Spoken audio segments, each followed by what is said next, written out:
Oke, sebelum kita mulai, Bapak Ibu, mari kita satukan hati. Kita akan doa pembuka dulu yang akan dipimpin oleh Ibu Susan. Dipersilahkan, Ibu Susan.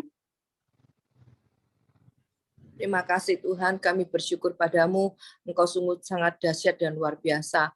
Malam ini Kau kumpulkan kami di Zoom ini Tuhan Yesus. Biarlah Tuhan urapan kuasa-Mu menjamah, menyucikan, menguduskan Tuhan. Pakai Tuhan hamba-Mu Pak Gunawan Tuhan, pakai juga Tuhan Bu Ida Tuhan Yesus untuk menjadi saluran berkat buat kami semuanya Tuhan. Biarlah Tuhan kami semua yang melayani Kau sucikan, Kau kuduskan Tuhan. Kami akan menerima berkat-Mu Tuhan malam ini Tuhan Yesus. Kami akan mendengarkan Tuhan sabda firman-Mu Tuhan.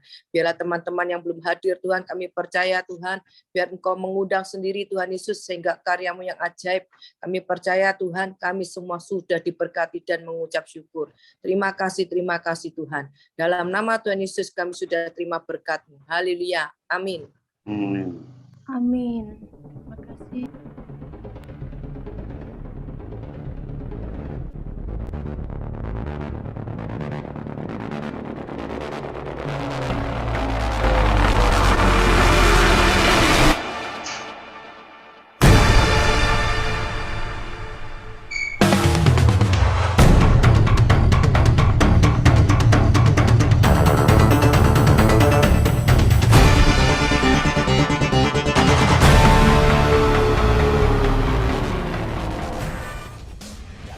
Yohanes 4 di ayat 23 dan 24. Tetapi saatnya akan datang dan sudah tiba sekarang, bahwa penyembah-penyembah benar akan menyembah Bapa dalam roh dan kebenaran.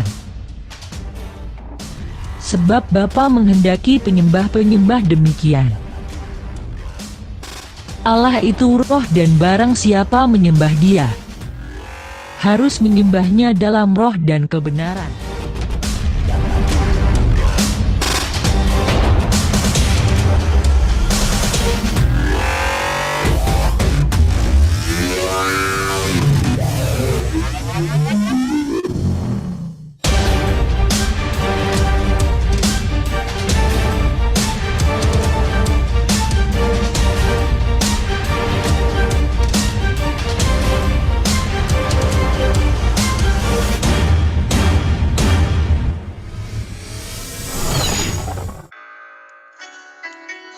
Shalom semua.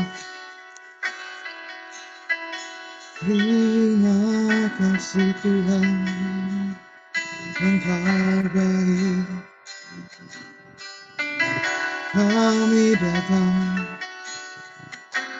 sujud menyembah.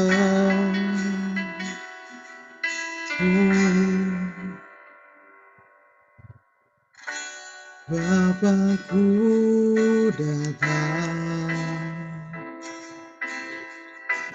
menyembah-Mu di sini.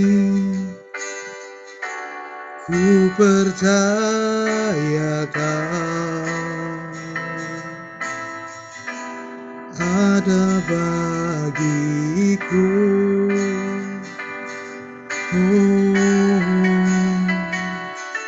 Haleluya, terima kasih.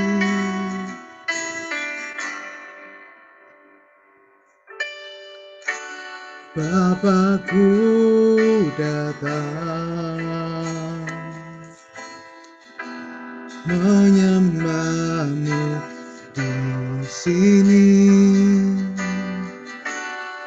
Ku percaya Kau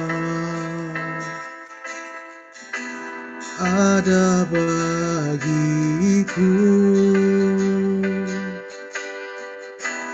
Tak usah ku takut, sebab Kau sertaku.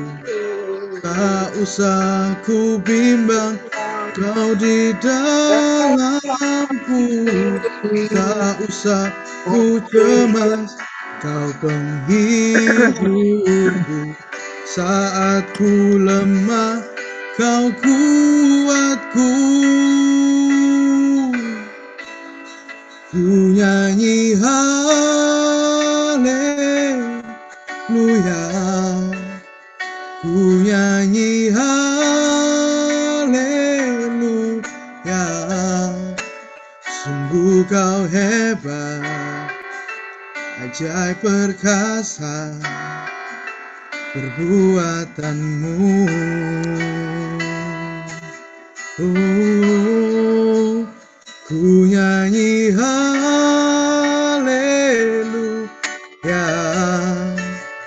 ku nyanyi haleluya,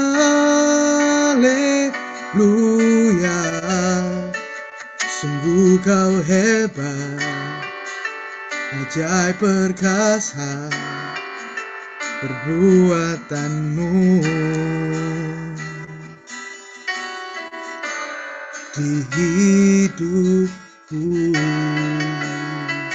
terima kasih, kau sungguh ajaib, perbuatanmu hebat.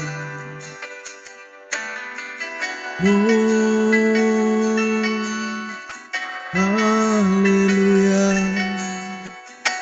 haleluya.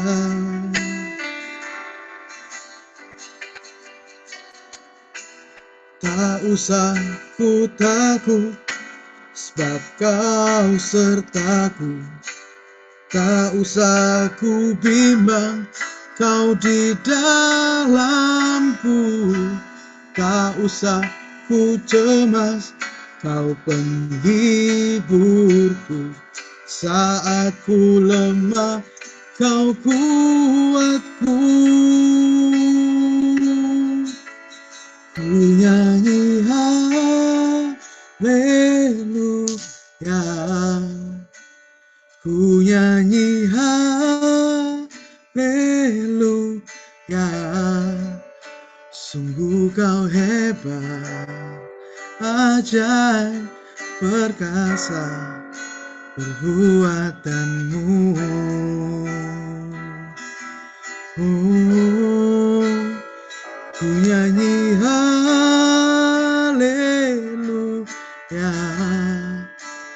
ku nyanyi haleluya, sungguh kau hebat, ajaib perkasa perbuatanmu. Oh, ku nyanyi haleluya, ku nyanyi haleluya, sungguh kau hebat, ajaib perkasa perbuatanmu. Di hidupku,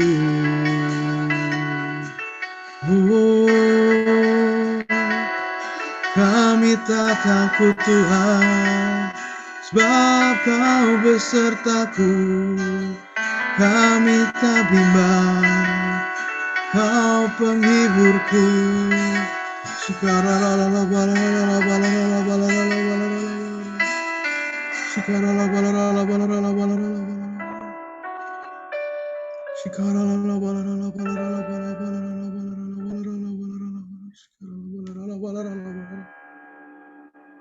Rohmu yang hidup penuhiku, mengalir dalamku. Ya Tuhan, terima kasih Tuhan. Jiwaku tenang bersamamu dalam naungan-Mu.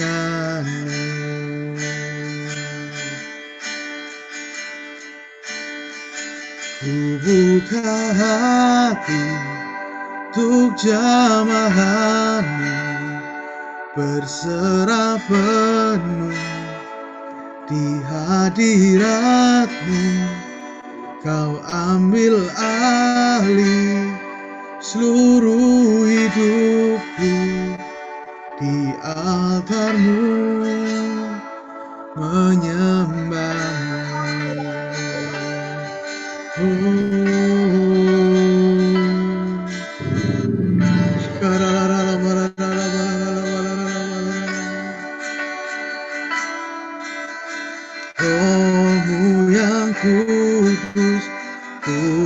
pemulihanku, Engkaulah damaiku.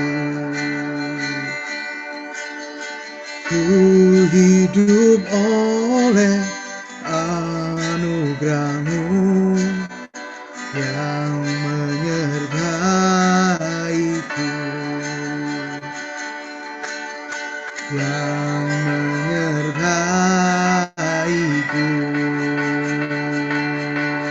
Oh, ku buka hati untuk jamahan-Mu, berserah penuh di hadirat-Mu.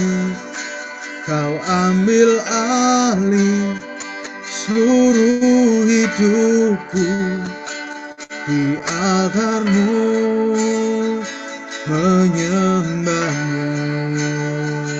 Ku buka hati untuk jamahan-Mu, berserah penuh di hadirat-Mu.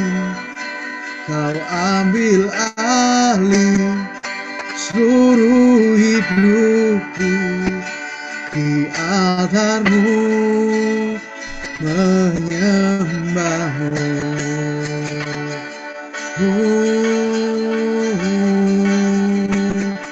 Roh-Mu yang kudus, pulihkanku, Engkaulah damaiku. Ku hidup oleh anugerah-Mu yang menyertaiku. Roh-Mu yang hidup penuhiku, datang urapiku.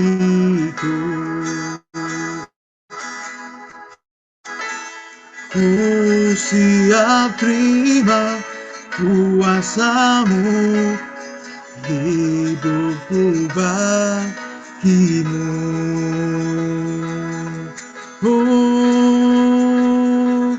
Ku buka hati untuk jamahan-Mu, berserah penuh di hadirat-Mu.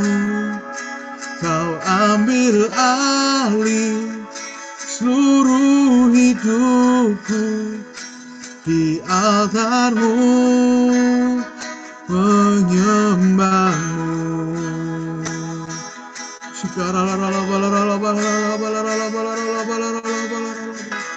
Terima kasih Tuhan.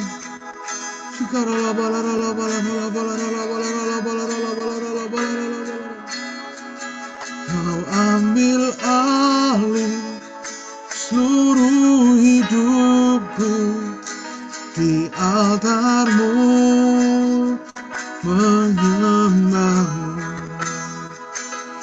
di altar-Mu menyembah-Mu.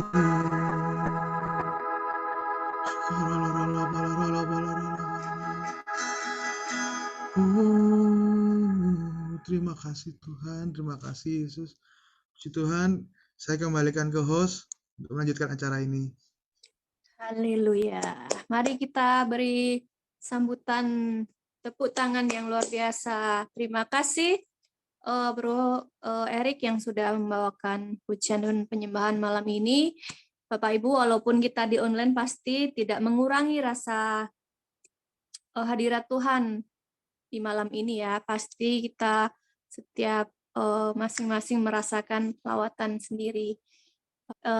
Oke Bapak Ibu, kita akan menyaksikan firman Tuhan yang akan disampaikan oleh hambanya. Wah, yang sangat luar biasa. Siapa yang nggak kenal dengan beliau ini?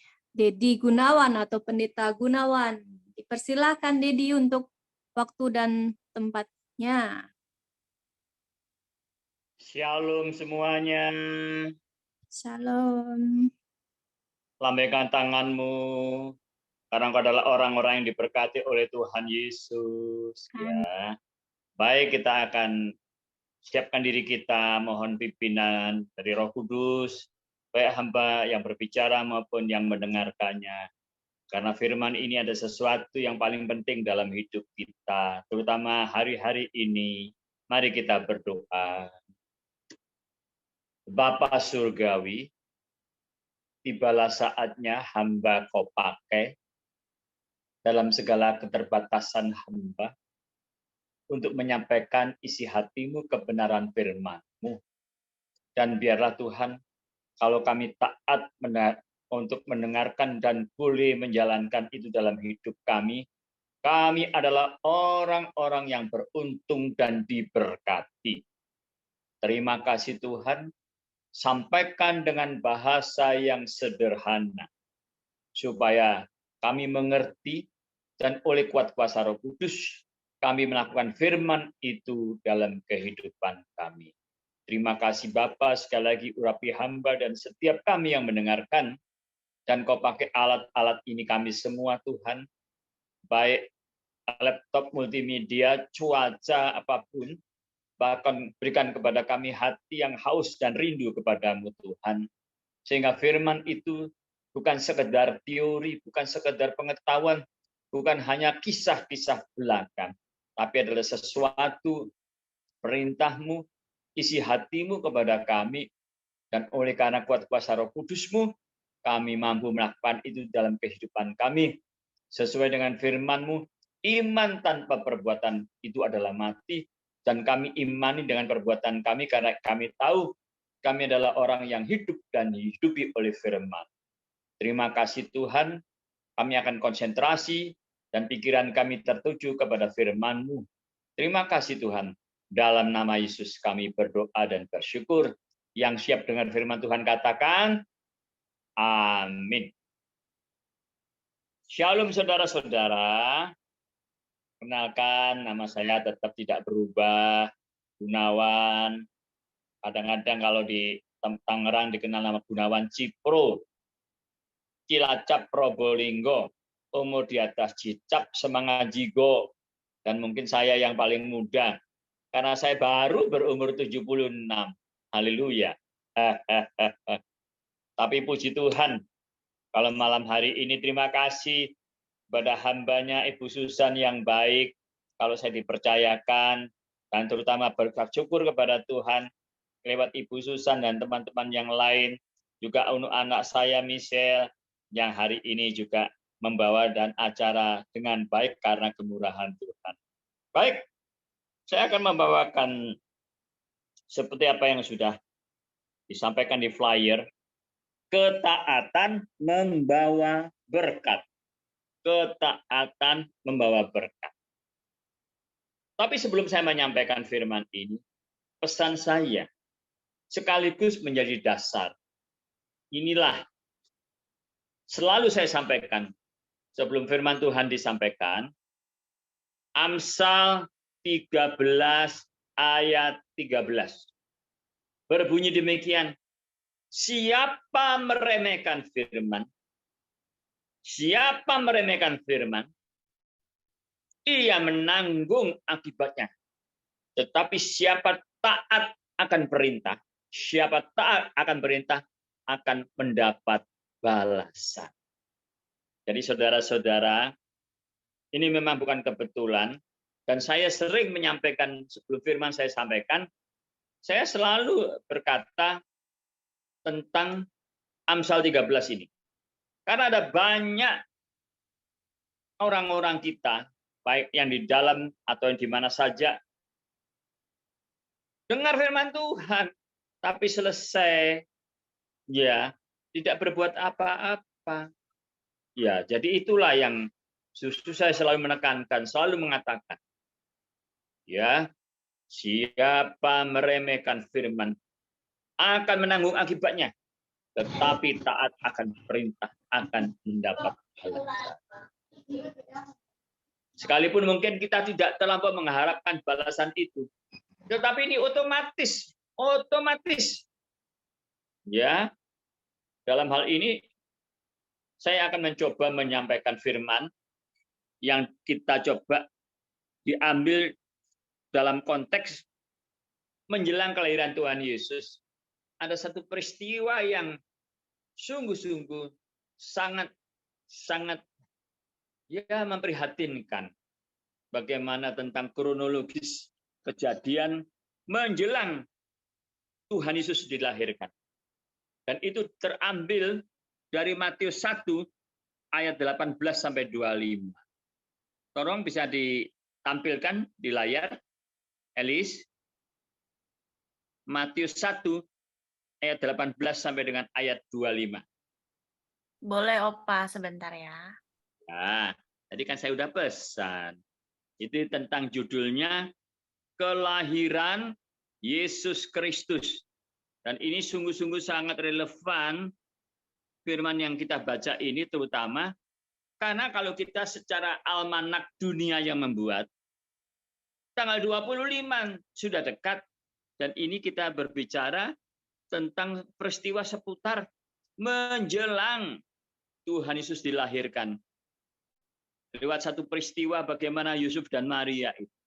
Mari saya akan membacakan, Bapak dan Ibu Saudara yang bisa membaca di rumah dengan flyernya, bisa ya untuk bersama-sama membaca dengan saya dengan pelan tetapi tegas.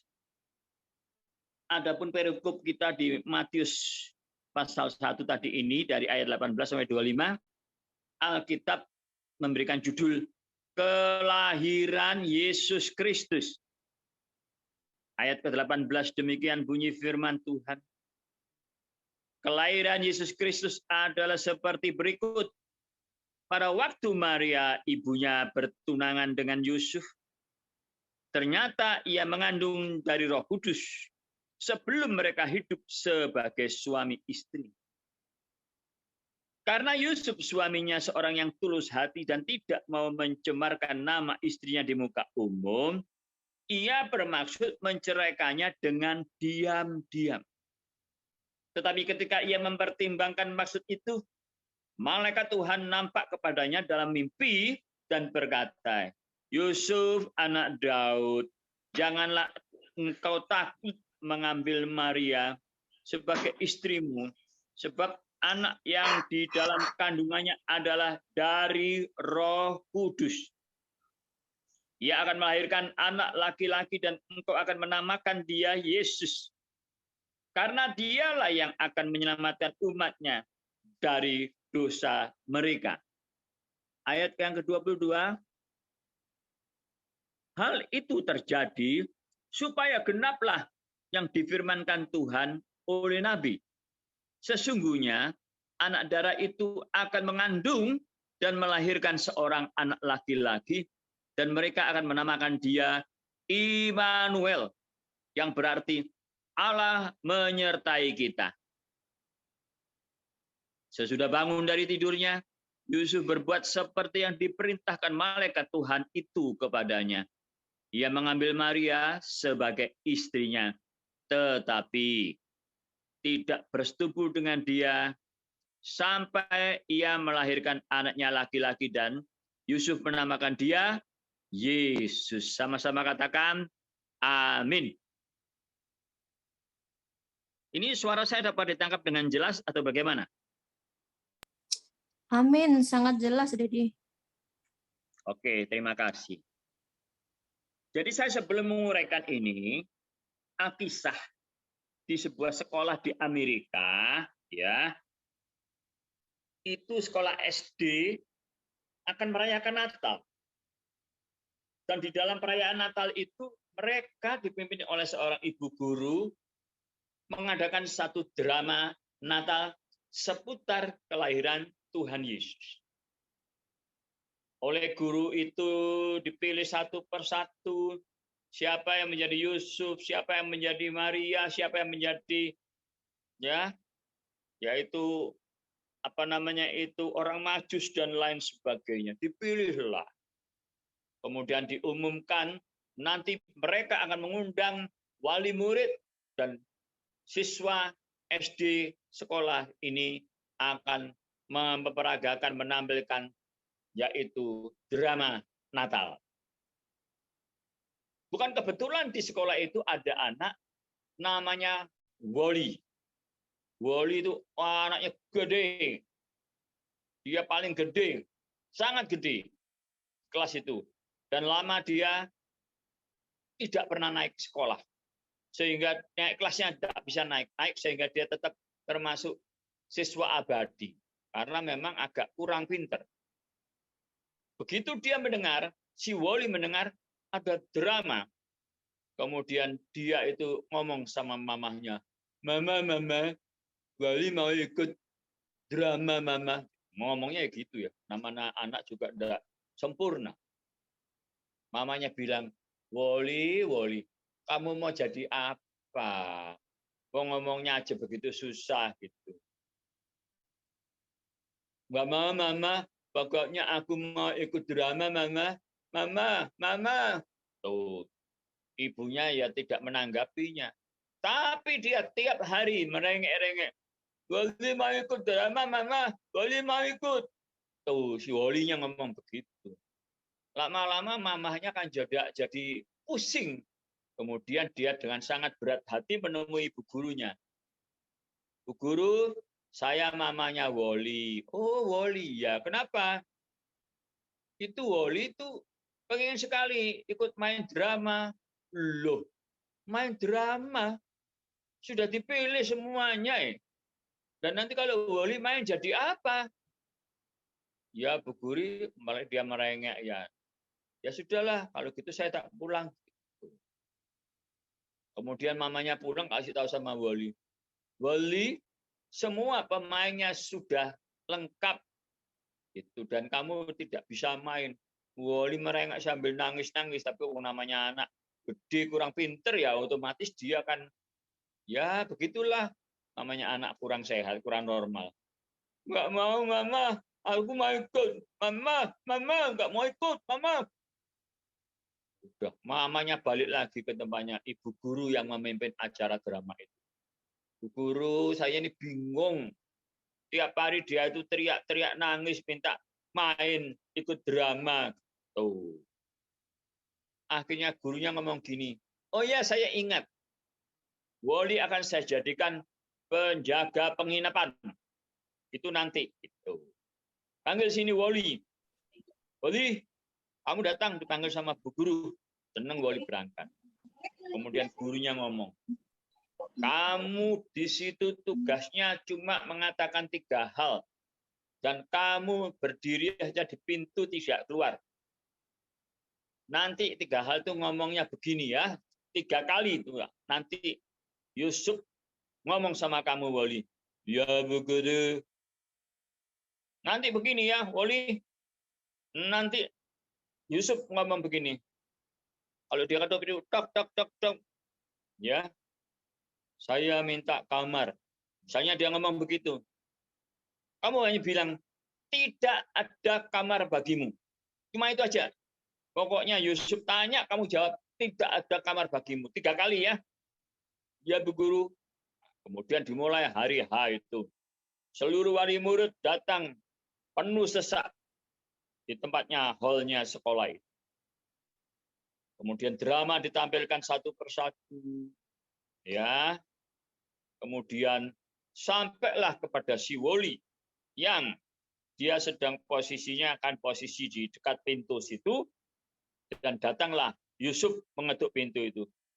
Tok. Pak, saya mau cari kamar. Tidak ada tempat bagimu. Udah jawab gitu, ditutup pintu. Ceder. Keras pintu itu. Jadi memperlihatkan wajah yang sangar. Dia tidak ada belas kasihan. Kemudian diketuk lagi sama Yusuf. Tak. Saya minta kamar ini, istri saya sedang hamil. Tidak ada tempat bagimu. Tutup lagi pintu. Ceder. Waduh. Tapi Yusuf ini tidak putus asa. Karena kasihan demi cintanya kepada Maria. Dia ketok sekali lagi. Tok. Ini saya minta kamar, tolonglah. Sudah hamil tua. Tidak ada kamar bagimu. Tutup lagi pintu. Ceder. Loh, pesennya kan 3 kali. Tapi ini Yusuf keempat kalinya dia ketuk lagi. Tok, tok, tok, tok. Yusuf sambil merengek. Tolong ya, tolong ini sudah hampir lahir ini anak. Ini lahir, bayinya mau lahir. Si Woli kan cuma dipesani 3 kali. Tapi dia sudah hilang akalnya. Dia ngomong, silahkan masuk. Waduh, penonton marah. Penonton marah. Wah, anak seperti itu suruh main. Ya toh, dilemparilah. Ya dilempar itu. Kan semua orang tahu, kita juga tahu.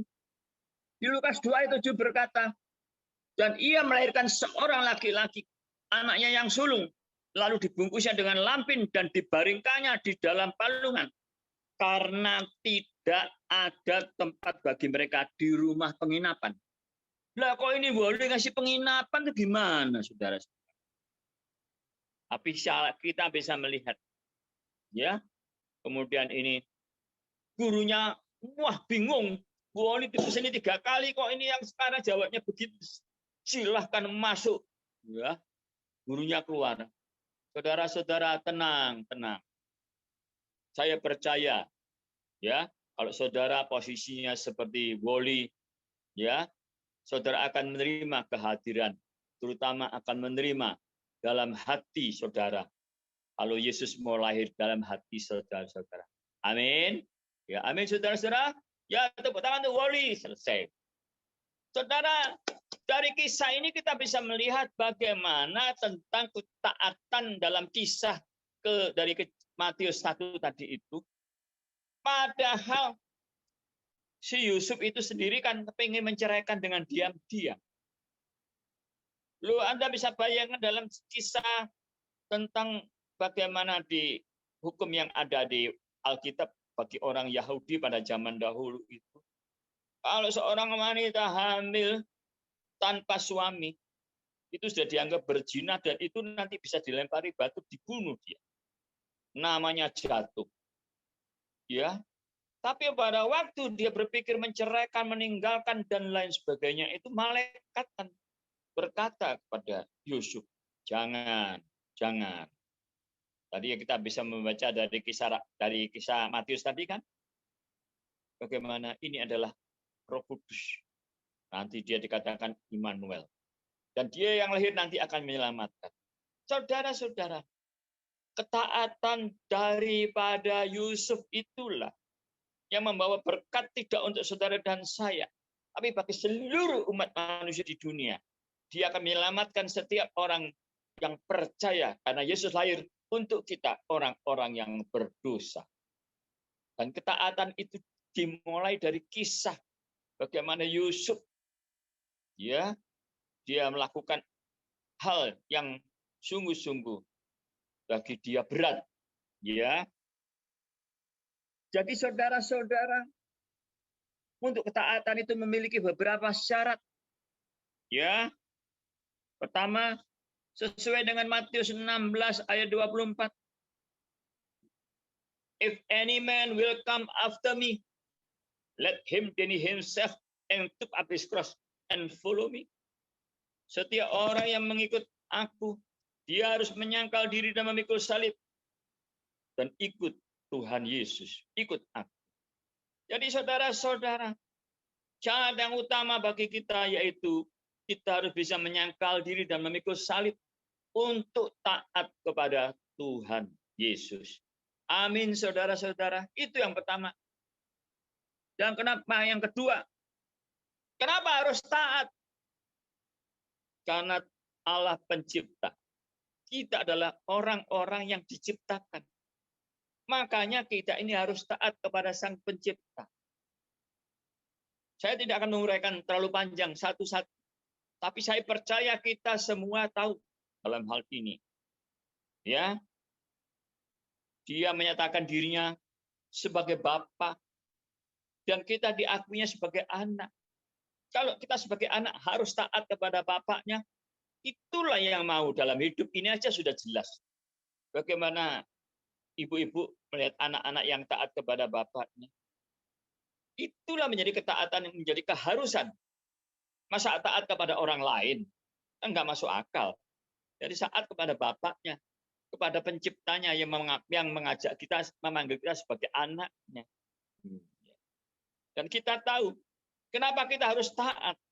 Karena kita ini hidupnya, kita ini akan dipakai Allah menjadi alatnya yang efektif. Tanpa ketaatan nggak bisa. Justru ketaatan itulah yang dipakai Tuhan. Tuhan percaya kepada kita. Karena kita akan dipakai menjadi alatnya yang efektif. Dan kenapa kita harus taat? Karena ketaatan itu adalah untuk kemuliaan bagi diri kita. Ya, saudara-saudara, coba saudara ingat-ingat. Yeremia 17 ayat 7 berkata apa? Diberkati orang yang mengandalkan Tuhan. Jadi kalau saudara dan saya taat, berarti taat itu berarti kita mengandalkan Tuhan. Diberkati. Amin, saudara-saudara. Itu sudah dikasih oleh Tuhan Yesus Kristus. Beberapa syarat ya yang kita sampaikan. Dan beberapa cara supaya taat kepada Allah. Kita harus taat tanpa menunda-nunda. Obedience bersifat here and now. Tidak bisa ditunda. Itu cara taat. Kalau misalnya disuruh, "Halo, kamu nanti ada acara di gereja, acara begini." Ya nantilah Tuhan. Kalau saya tidak repot, masa bisa ngomong begitu? Nanti saya masih ada urusan. Hari ini saya begini. Tidak bisa. Itu cara taat kepada Allah, yaitu kita tidak bisa menunda-nunda. Ya, here and now. Sekarang menjadi komitmen, ya. Kemudian harus tekun dan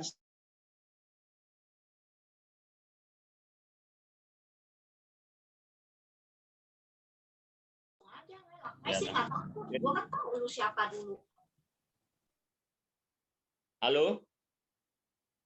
Jadi ini menuju kepada satu arah, menuju ketaatan yang terus-menerus itu menjadi taat, itu menjadi setia. Ya, makanya taat dan setia itu selalu tidak bisa dipisahkan, terutama untuk anak Tuhan. Ya. Kemudian ketaatan itu yang kita supakan itu harus dilakukan taat dengan ucapan, ya, ucapan yang dengan syukur, tidak kepeksa, ya, tidak bisa bersungut-sungut, tidak bisa. Caranya kita taat adalah taat yang ikhlas, dengan ucapan syukur tanpa bersungut-sungut, rela hati. Itu adalah beberapa cara. Yang berikutnya yaitu ketaatan yang genuine, tulen, sejati, bukan pura-pura, terpaksa, dan lain sebagainya. Tidak bisa. Tuhan mau cara inilah beberapa cara yang saya sampaikan tadi ini, supaya Tuhan betul-betul percaya kepada kita adalah anak-anak yang taat dan setia. Itu adalah gambaran anak-anak Tuhan Yesus. Saudara-saudara, ini saya ada beberapa kisah yang kebetulan baru saja saya alami, saudara-saudara. Ya, saya punya teman, namanya Hendra, ya, dan dia orangnya gede. Mungkin sama-sama Erik sama barangkali. 1 kintal lebih Erik. Ini 1 kintal lebih ya Erik ya. Tuh. Nah, namanya Hendra. Dia punya istri namanya Hermin, Hendra dan Hermin, ya. Punya 3 anak. Tadinya dia seorang yang sukses, berhasil, kaya raya, punya mobil, punya pekerjaan, punya beberapa rumah. Singkat beberapa tahun terakhir, sebelum pandemi, dia mengalami satu kejatuhan. Dan dia bangkrut menjadi sangat miskin. Ya, saudara-saudara, singkat cerita, istrinya menuntut untuk cerai. Dan dia menuntut ke pengadilan tanpa bukti dan saksi yang kuat, tanpa alasan yang kuat, sehingga perceraian itu ditolak oleh pihak pengadilan. Saudara, singkat cerita, istrinya tidak mau kumpul dengan Hendra, istrinya juga tidak membawa 3 anak. Saya tidak berbicara siapa yang salah, siapa yang benar. Tapi kita melihat sebagai orang timur, apalagi anak Tuhan, dengan seorang ibu meninggalkan 3 anaknya yang masih membutuhkan, yang paling gede pada waktu itu cuma SD kelas 6, adiknya kelas 3 dan kelas 2, gitu saudara. Saya merasa sedih dengan Hendra itu. Dan Hendra selalu berkata kepada komunitasnya, ini saya punya ayah, Pak Gunawan ini sebagai papa saya. Begitu. Padahal Hendra juga tidak muda, umurnya sudah mendekati hampir 60. Tapi ya itulah, karena kedekatan kita dan dia selalu curhat, saya juga maaf bicara, saya sering sekali membantu, dan dia tidak malu-malu kalau dia tidak punya uang pun dia bilang, Pak, saya tidak punya uang untuk makan anak-anak hari ini. Dia sampaikan kepada saya. Yang paling menyedihkan, dia itu sedih sekali. Dalam keadaan sakit, income pendapatan kurang, hasilnya kurang. Tapi dia tetap berkata kepada anak-anak, mari kita selalu membuat mezbah keluarga. Doa anaknya yang kecil-kecil itu dididik sampai akhirnya menjadi SMP kelas 1, kelas 2, kelas 1 dan SD kelas 5. Anaknya dididik setia dan taat untuk selalu berdoa bersama-sama mengadakan mezbah keluarga. Mereka berdoa supaya mamanya bisa kembali. Hendra pernah saya tanya, kalau istrimu sudah selingkuh, kamu mau terima istrimu? Mau? Saya mau terima. Luar biasa bukan? Kita tidak mudah sebagai laki-laki menerima istri yang selingkuh. Ya, padahal laki-laki selingkuh itu biasa, tapi kalau istri selingkuh kan jarang. Biasanya kalau laki-laki selingkuh, ya istrinya ya memaafkan, biasanya kan begitu. Tapi kalau perempuan yang selingkuh, jarang sekali laki-laki bisa memaafkan. Kemudian masa berjalan terus, kehidupan semakin susah, istrinya semakin jauh, ya datang kepada anaknya, tidak mau datang kepada Hendra, dia akhirnya tinggal di satu apartemen, dikasih gratis dalam keadaan ekonomi yang susah. Terakhir dia sakit, saudara-saudara. Dia sakit terakhir itu.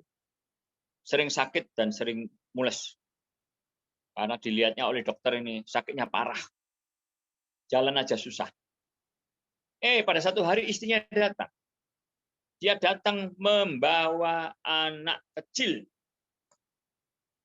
Dan dia tidak menemui Hendra, menemui ketiga anaknya. Saudara tahu apa yang dikatakan istri Hendra namanya Hermin kepada ketiga anaknya? Dia ngomong begini, ini adikmu. Tiga anaknya syok. Dia sudah membayangkan seorang mama yang diidolakan yang baik. Ternyata mamanya selingkuh membawa anak. Dan belum bercerai statusnya. Kalau Hendra menuntut bisa masuk penjara itu. Tapi saya tanya, bagaimana? Apakah kamu masih mau terima istrimu yang selingkuh dan sekarang membawa anak? Dia ngomong, saya taat akan firman Tuhan. Saya akan tetap menerima kalau dia bertobat dan balik kepada saya. Karena firman Tuhan berkata lewat anak bungsu yang hilang. Dia adalah istri yang jadi anak bungsu yang hilang. Dan oleh bapaknya dirangkul, dikasih jubah yang dipestakan. Saya diberi mimpi itu oleh Tuhan firman itu. Jadi saya mau menerima istri saya yang selingkuh sekalipun sudah punya anak. Dan kemudian anaknya bagaimana kamu mau? Saya mau. Karena anak tidak pernah berdosa. Yang berdosa orang tuanya. Saya mendengar itu hati saya, aduh, luar biasa ini Hendra, saudara-saudara. Sekitar 2-3 minggu yang lalu, hari Senin atau hari Selasa, katakanlah kalau dia hari Selasa, anaknya telepon sama saya. Anak yang gede, yang cowok cewek-cewek, yang cowok telepon sama saya. Opa, ya ada apa Chris? Tadi malam Papa jam 11 meninggal dunia. Saya nangis, saudara-saudara, karena saya tahu bagaimana kesedihan. Terutama saya tidak bisa membayangkan bagaimana penderitaan di akhir hidupnya yang miskin, sakit-sakitan itu, tidak bisa bekerja. Istrinya teganya. Selingkuh membawa anak, saudara-saudara. Tapi apa yang dilegasi, diwariskan kepada anaknya tetap memiliki ketaatan, bahkan dia berpesan kepada anaknya, jangan pernah membenci mama. Anda bisa bayangkan dari kisah yang sangat simpel dan sederhana. Ternyata bahwa dia harus menyangkal diri dan memikul salib. Egonya dia hancurkan, si Hendra. Demi anak-anaknya, demi keluarganya. Dia korbankan dirinya. Ketaatannya tidak sia-sia. Sekarang istrinya sadar. 3 anaknya diambil sama istrinya. Tinggal sekarang, maaf, di daerah dekat Hotel Yasmin ada apartemen, itu saya lupa apa itu namanya, saudara-saudara. Sudah dikasih oleh Tuhan Yesus, memiliki ketaatan, lebih kalau dilakukan berkali-kali menjadi kesetiaan, tidaklah mudah. Selama orang itu masih memiliki ego yang tinggi, memiliki kedagingan, memiliki keinginan. Oleh sebab itu, satu-satunya cara yaitu kita hilangkan keegoan kita. Kita bangun keintiman, intimasi dengan Tuhan setiap saat. Karena saudara tahu, membangun keintiman dengan Tuhan dengan dasar ketaatan itu ada buahnya, saudara. Saya cerita, juga ada kisah nyata. Saya punya seorang saudara-saudara. Dia sekarang tidak tinggal di sini, di Jakarta, di luar kota. Dia itu mulai kecil dibuang oleh orang tuanya. Dititipkan di satu panti asuhan Katolik di Surabaya. Tapi saudara tahu, dari seorang yang dibuang, yang nakal, tidak karu-karuan, dikenal sebagai anak yang susah diatur. Tapi kalau Tuhan sudah menangkap dan mengambil dia, akhirnya dia itu, setiap saat saya tahu, dia selalu berdoa. Tiap pagi, tiap siang, tiap malam. Padahal itu masih kecil, SD, SMP. Saudara-saudara, luar biasa, saudara-saudara. Jadi sekarang tidak berbicara tentang umur, usia, berapa lama hidup. Kesempatan kita bisa memiliki ketaatan identik lebih jauh menjadi kesetiaan. Itu yang Tuhan perhitungkan. Akhirnya saudara tahu, ya, seorang anak yang nakal begitu, dia menjadi seorang dokter lulusan Atmajaya Jakarta. Dan dia punya 2 anak. Yang pertama, anaknya itu konsultan atau mengerjakan pembukuan perusahaan-perusahaan. Tinggalnya itu sekarang tidak jauh dari rumah saya. Dan anak yang kedua jadi seorang dokter, ngambil spesialis lulusan dari Filipina, punya mertua juga dokter, saudara-saudara. Jadi saudara, kita bisa melihat buah-buah tentang ketaatan itu. Ya, diberkatilah orang yang mengandalkan Tuhan, yang taat kepada Tuhan. Itu sungguh-sungguh menjadi catatan kita. Hari ini hari Natal menjelang kita. Masihkah kita tetap percaya bahwa Yesus adalah Tuhan dan Juru Selamat, dan Dia satu-satunya yang sanggup memberikan untuk saudara dan saya. Saya kira saya tidak perpanjangkan firman ini. Saya yakin saudara sudah mengerti, karena kita adalah orang Kristen memiliki dasar taat dan setia kepada Tuhan. Itu yang terpenting, saudara-saudara. Tidak bisa lagi. Baik, nanti ini akan saya akhiri dengan sebuah pujian, firman yang menjadi manusia. Ya, mungkin saya akan menyanyikan, nggak tahu jelas apa enggak, saya juga nggak tahu. Tapi coba akan saya nyanyikan ini ya. Oke. Bentar ya. Oke. Akan saya akhiri karena kita menjelang Natal. Jadi saya bawakan lagu ini.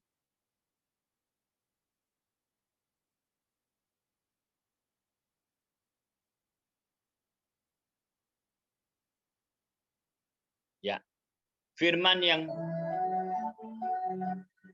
dengar musiknya, dengar. Dengar deh, tapi agak kecil. Dengar. Firman jadi manusia, diam di antara kita. Ada hidup terang bagi manusia. Engkau datang bagi kepunyaanmu. Musiknya kedengar tak? Musiknya. Yesus juru selamatku, ku akui Kau Tuhan bagiku, Kau terang bagi saat gelapku, Kau pintu bagi setiap jalan.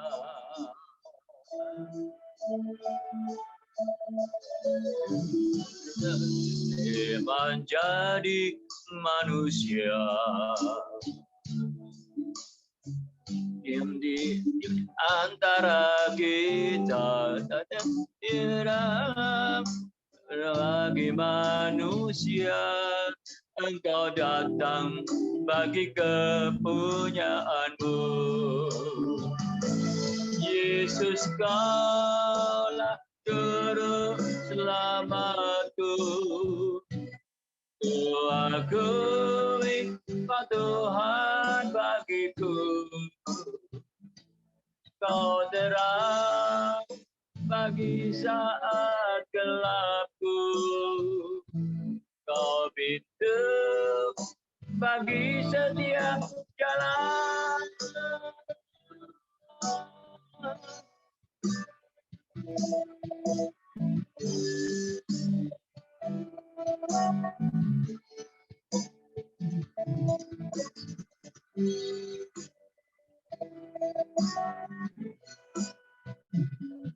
Yesus, Kaulah juru selamatku, ku akui Kau Tuhan bagiku, Kau terang bagi saat gelapku, Kau pintu bagi setiap jalan, Kau pintu bagi setiap jalan.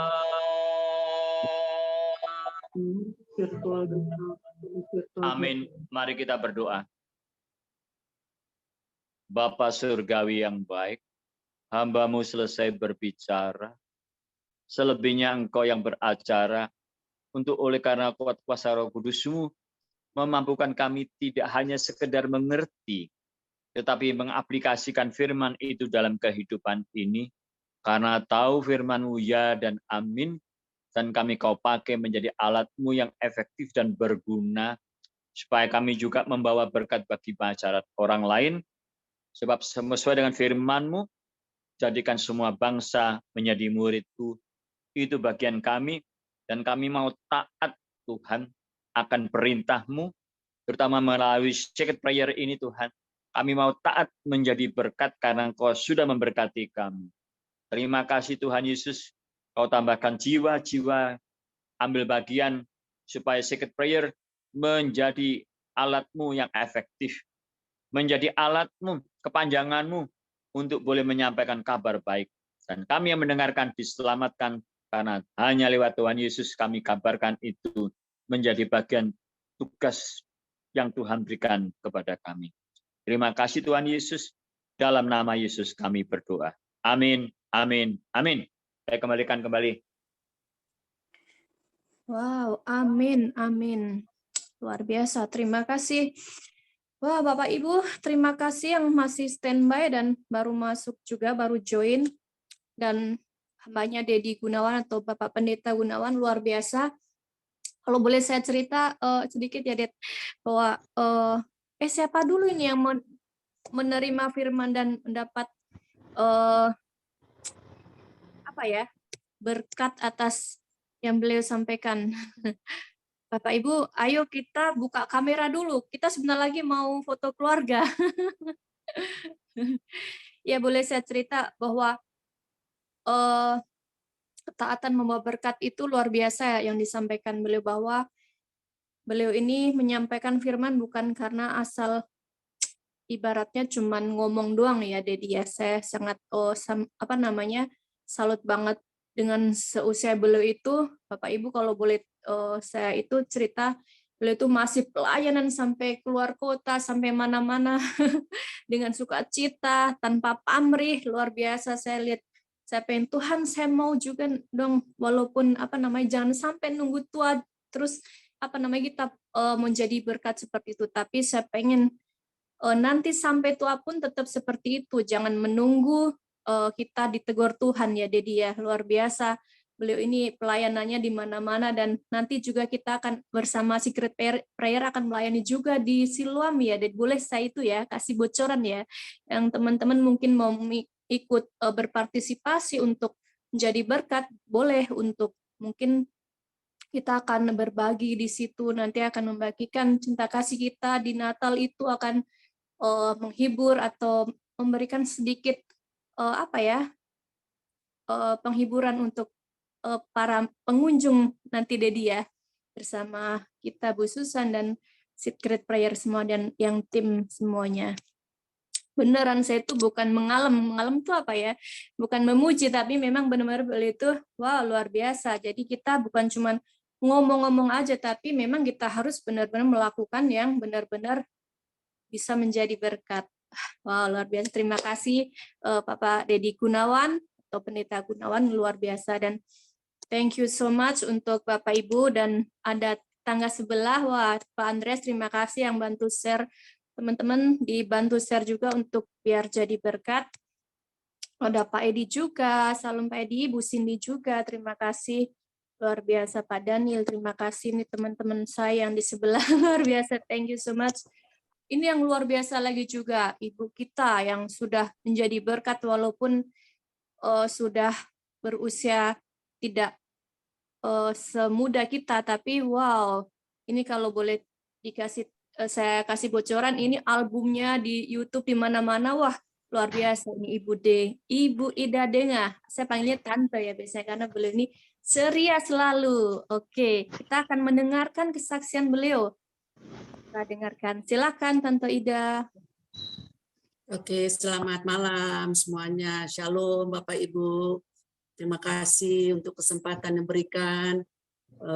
Bu Susan sudah meminta saya untuk kesaksian beberapa waktu lalu, dan saya bersyukur. Saya tidak pernah menolak untuk bersaksi bagi kemuliaan Tuhan Yesus. Terima kasih Mister Cantik sudah membawa acara ya. Jadi saya memperkenalkan diri. Nama saya panjangannya Nur Haida Napitupulu ya. Saya dilahirkan seorang bapak tentara ya. Waktu meninggalnya sudah Letnan 1 lah ya. Jadi dimakamkan di makam Kapaha di Ambon. Waktu itu tugas di sana. Jadi waktu itu kami ke sana untuk ziarah ke makam bapak saya di Ambon. Dan kami saya dikecilkan oleh nenek saya, kalau kami panggil opung, di Balige, di Tapanuli.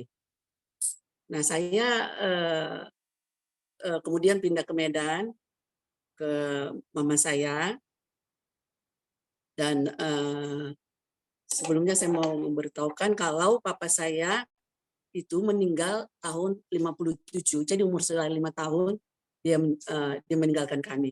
Jadi mama saya di Medan, jadi saya dikuliahkan di IKIP. Ya, nah setelah lulus dari IKIP sarjana muda,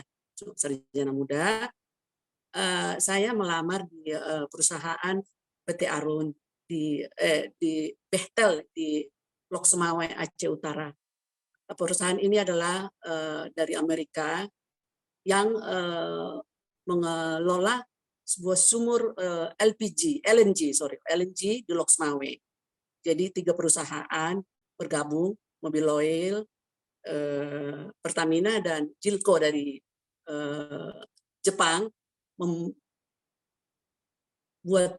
bikin train untuk mengambil LPG dari sumur-sumur di sana. Lalu saya diterima bekerja di Bechtel ini, yang kemudian Bechtel ini melepaskan pulang kembali ke Amerika. Jadi Pertamina dan Mobil Oil yang mengelola, dan dijadikanlah nama perusahaan ini PT Arun. Jadi saya bekerja sebagai sekretaris manajer. Bertemulah saya dengan suami saya yang sudah almarhum ya. Tahun 2005 dia meninggal. Kami bertemu di sana. Dia sebagai kepala bagian dan saya sebagai sekretaris. Dan beberapa kali dikirim kursus atau bisnis ke Amerika, dan saya selalu ikut untuk menemani dia. Dia sangat disayangi oleh pimpinannya, sehingga dia sering sekali dikirim keluar. Jadi tahun 2005, tahun 98 sampai 2022 kami bekerja di Qatar, ya, yang tempat kemarin Piala Dunia. 4 tahun kami di sana. Suami saya bekerja di sana, tapi saya udah nggak bekerja waktu di sana. Suami saya. Nah, dari waktu di sana dia menderita penyakit yang namanya multiple myeloma, yaitu sumsum tulang, kanker sumsum tulang. Akhirnya kami kembali ke Jakarta, dan ada kira-kira 3 tahun dalam perawatan dokter spesial kanker untuk sumsum tulang, dan rupanya Tuhan mau memanggil dia karena mengasihi dia, ya. Jadi dia tanggal 21 Juni 2005 meninggal, dan dia melahir 21 Juni 1949. Dia memang sungguh istimewa. Tanggal lahirnya dan bulan lahirnya sama dengan tanggal lahir dan meninggalnya. Itu memang saya merasakan, wah, dia luar biasa, Tuhan sayang, ya. Jadi kami punya anak 3 orang, ya, 2 laki-laki, 2 putra, 1 putri. Anak saya yang pertama namanya Theo, umur 42, tahun 2017 Agustus dipanggil Tuhan. Jadi mereka udah sama-sama bertemu dengan papa dan anak di surga, ya. Jadi dia meninggalkan 1 anak laki-laki umur 7 tahun. Anak saya nomor 2 namanya Andreas Denga. Nah, dia bertugas di Manado di Kema sebagai dokter. Nah, inilah saya tadi baru sampai di Manado sini, ingin merayakan hari Natal dengan anak dan menantu saya. Jadi baru sampai saya tadi, Susan sudah telepon saya. Nah, saya sungguh bersyukur, ya.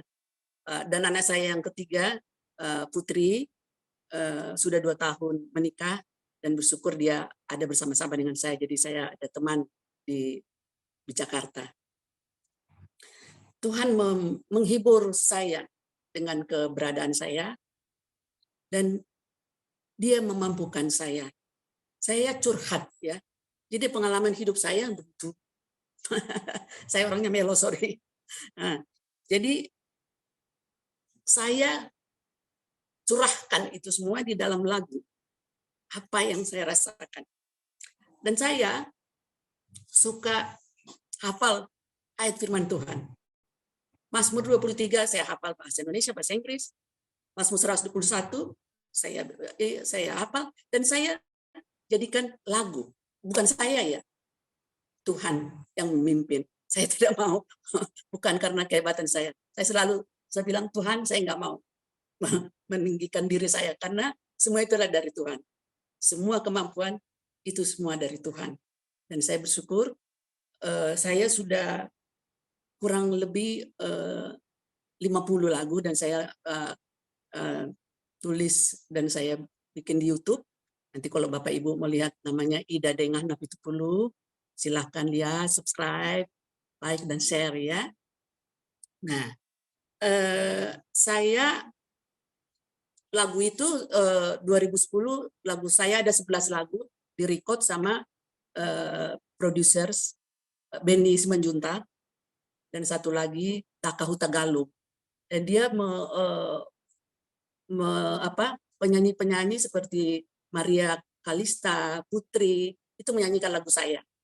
Nah, setelah itu tapi itu kan masih dalam CD. Akhirnya saya minta tolong yang ada Hendrik di sini ya. Dia videografi juga, jadi editor juga. Jadi lagu saya itu diedit jadi bikin video. Nah, baru-baru ini juga saya malah bikin saya menyanyikannya ya. Ada beberapa lagu saya menyanyikannya di studio di Jakarta. Nah, saya bersyukur untuk lagu-lagu saya kiranya boleh menjadi berkat bagi siapa yang mendengar.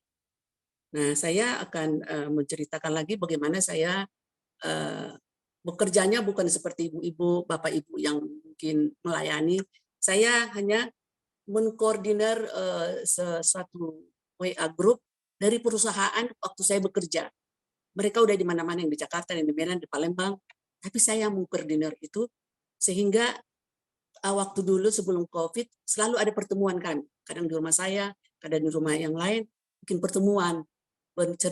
Jadi kami yang dulu bekerja di Aceh di sana, kami bernostalgia melalui pertemuan. Nah sekarang saya koordinir dengan Zoom meeting sekali 2 minggu setiap hari Senin jam 7.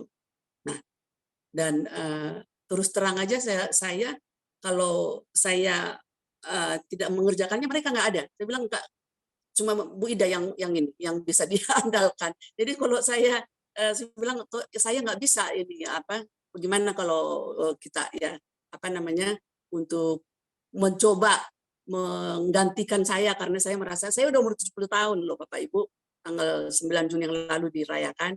Jadi saya kadang memorinya ini sudah nggak seperti dulu waktu muda. Saya bilang tolong digantikan saya, tapi mereka nggak. Saya nggak ada yang berani menentukan. Tapi ya Tuhan terima kasih. Malah mereka panggil saya gubernur karena mereka menganggap saya yang bisa mengkoordinir di ex-PJKP kami namakan itu Okumene ya. Jadi dari beberapa sekte. Jadi ex-PJKP Persekutuan Jemaat Kristen Protestan Arun ya, Arun ya. Nah, jadi kami selalu kontak satu dengan lainnya. Dan saya yang bikin roster, saya mencarikan pendeta yang akan melayani dan banyak dari di sana ada waktu itu kita gerejanya saya bilang gereja PJKP itu jadi pendeta-pendeta praktek dari YPI Malang selalu datang ke sana. Jadi semua itu pendeta-pendeta yang praktek kerja di sana itu kenal kami karena suami saya ini ketua jemaat kurang lebih 3 kali. Karena itu saya berasa bertanggung jawab untuk meneruskan. Dia ketua jemaat waktu itu. Jadi semua pendeta-pendeta yang praktek dulu sekarang udah pendeta-pendeta besar. Tapi saya selalu hubungi Bu Ice atau Pak Diogenes nanti tanggal segini melayani ya. Oke Bu. Nah selalu begitu. Saya bersyukur untuk bisa, itulah pelayanan saya ya. Nah satu lagi saya tinggal di Taman Diponegoro ya, di Lipo Karawaci. Jadi saya melihat para pekerja di sana ya, ada satpam, ada tukang sapu jalanan, ada tukang potong rumput, tukang ambil sampah ya. Itu yang tiap kali saya lihat setiap pagi kadang ketemu itu ya, saya tegur mereka, ngobrol. Nah sudah sejak 10 tahun saya ajak warga, ayo waktu mau lebaran kita kumpul uang untuk pekerja-pekerja ini. Sekarang udah 36 orang, 10 tahun, dan mereka kira-kira 50% lah dari warga ini mengirimkan uangnya. Dulu kirimnya ke rekening saya, tapi akhirnya saya, karena banyaknya warga kami, jadi saya bentuklah dua grup WA, satu grup info. Jadi info-info semua mengenai apa gitu. Satu mall, karena mereka banyak jualan. Jadi saya bikin mall aja lah. Jadi itu seperti mall. Jadi jualan satu, yang satu info-info yang ini. Nah, di info inilah saya ini kan, ayo kita kita menyumbang, memberikan. Dan yang terakhir kurang lebih 50 juta, 55 juta seperti itu terkumpul. Dan mereka percaya karena setelah itu akan saya buat laporannya.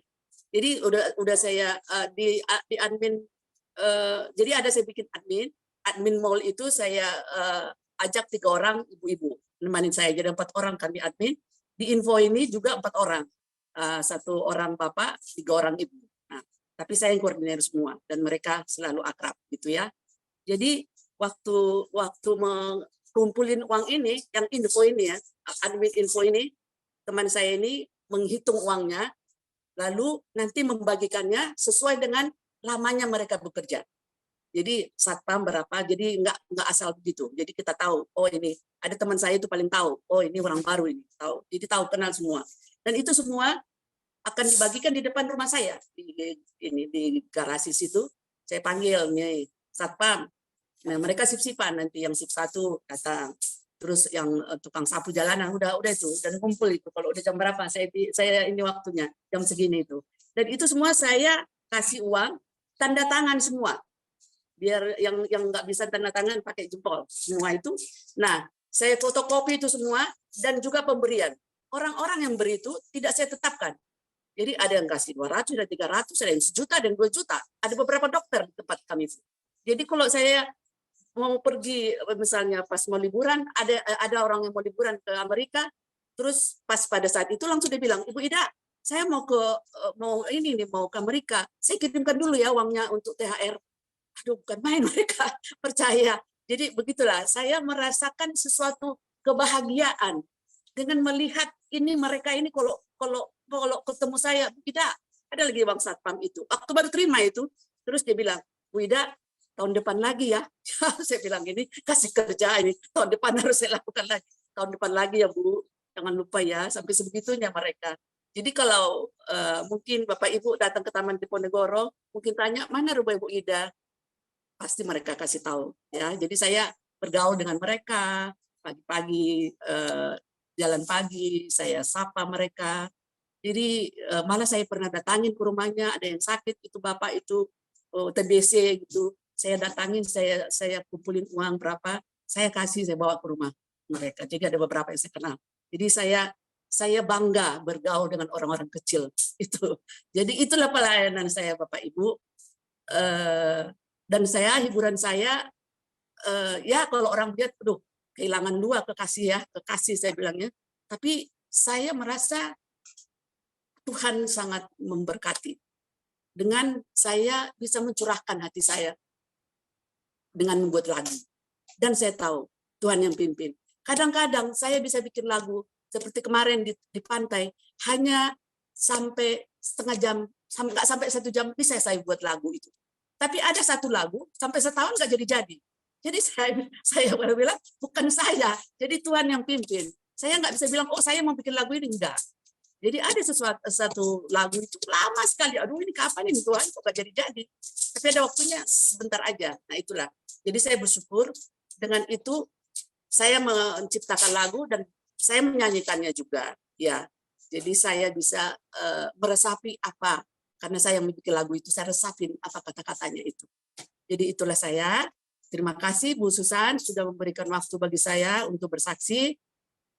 Biarlah kesaksian saya menjadi berkat dan lagu-lagu saya yang Bapak Ibu dengar boleh menjadi berkat karena kebanyakan itu dari firman Tuhan, hafalan, mazmur, dari pengkhotbah.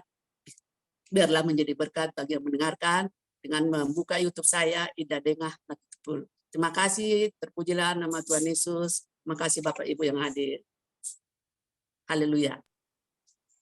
Haleluya. Wah, terima kasih Tante Ida, tetap semangat dan tetap menjadi berkat dan biar menjadi contoh bagi kita yang masih muda ini ya.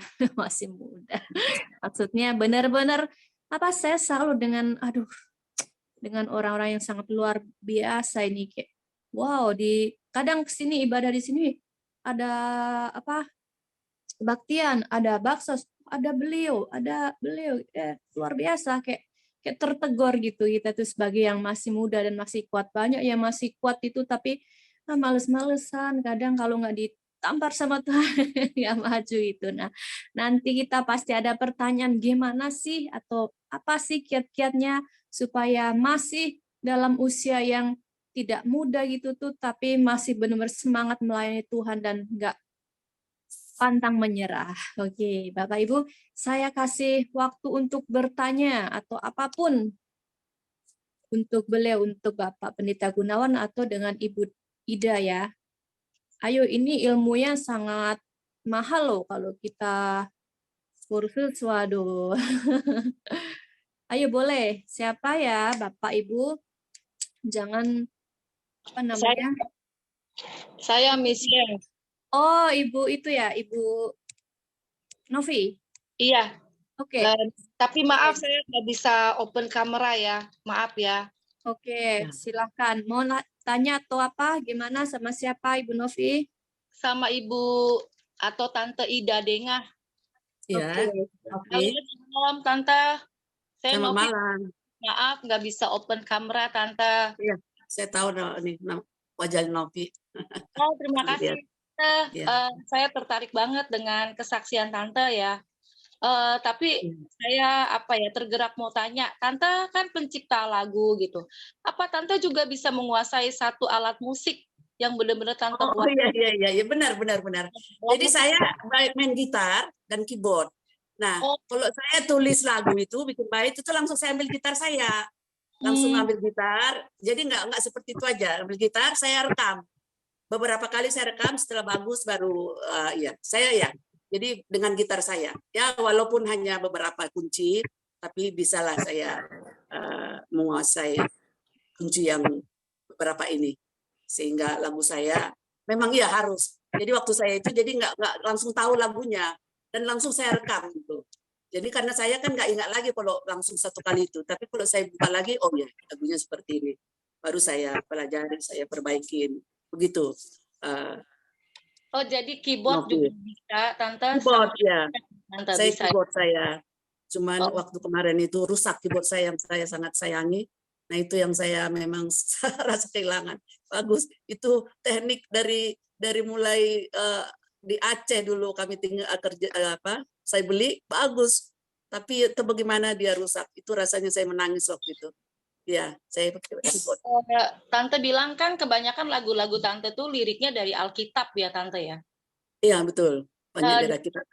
Pertanyaannya tuh kebanyakan pada saat apa Tuhan itu kasih berkaryanya Tante muncul gitu loh. Karya-karya Tuhan ke dalam diri Tante pada saat Tante sedih, Tante duka, atau dalam segala suasana, misalnya Tante lagi gembira, muncul atau apa, yang seringnya tuh dapat dari Tuhan tuh saat bagaimananya Tante? Saat teduh, ya. Saya pagi-pagi saat teduh, ya. Nah, ada firman Tuhan itu, pas saya baca itu, kayak seperti digerakkan gitu. Terus saya hafal begitu ya. Kalau untuk firman Tuhan, terus setelah itu saya hafal, saya langsung bikin bait 1, bait 2, ref, terus bait terakhir gitu. Langsung saya bikin dulu baitnya, baru saya ambil gitar saya.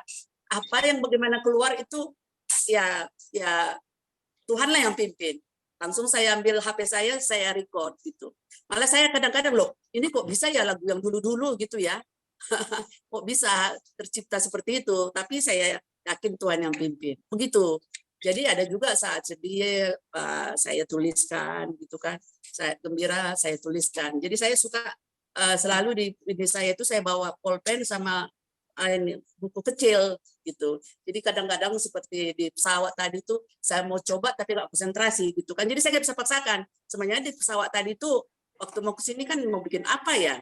Nggak bisa buka HP apa semua. Saya udah buka ini saya ini. Tapi Tuhan nggak menggerakkan saat itu untuk membuat lagu itu, saya nggak bisa paksakan begitu loh, Novi. Ya, Ini Opa susah. dan Oma yang diberkati Tuhan luar biasa. Nah, kalau nggak ada yang tanya, saya yang tanya sama Opa ataupun Oma, apakah dalam melayani Tuhan pernah apa nggak terasa mungkin jenuh? Aduh Tuhan, capek. Aduh Tuhan, aku sakit, flu Tuhan. Terus mungkin ketemu orang yang nggak disukai, harus mendoakan. Mungkin ada perasaan bagaimana resepnya supaya melayani Tuhan itu tetap lihat Tuhan dan tidak lihat situasi. Terima kasih, Tuhan memberkati. Pak Pendeta yang menjawab dulu kali, itu pelayanan pendeta itu. Kalau biasanya kalau misalnya kita ngadepi pelayanan enak-enak, kita seneng ya, enjoy. Tapi ada dihadapi, aduh orang ini lagi, maksudnya orang udah diomongi orang bebal. Kalau ngadepi sing cewek-cewek cantik, mungkin Opa suka, ya toh Oma juga suka. Misalnya pelayanan orang-orang sing bener-bener sing taat, aduh seneng. Orang ini dikasih tahu terus mau taat, mau dengarkan. Sebaliknya ada juga enggak mau dengarkan. Itu gimana itu ya, Opa? Ya, terima kasih Susan, anakku yang baik. Jadi begini ceritanya. Segala sesuatu itu dimulai satu dari karakter, kedua kedewasaan, ketiga usia. Nah, saya kalau boleh jujur berkata, mungkin kalau Pak Gunawan sekarang muda juga susah. Ya, tapi karena faktor usia itu yang membentuk kita diproses jadi orang yang berpikir emang gua pikirin, ya toh? Aku mau dihina, mau direndahkan, mau disakiti. Akhirnya kita kembalikan gini aja. Udah, terserah lu. Apa yang lu katakan sama gua kembaliin lu ya, tanggung jawab di hadapan Tuhan. Kalau kita enggak punya prinsip, emang gua pikirin, kita terus sakit. Yang bodoh itu kita, ngapain?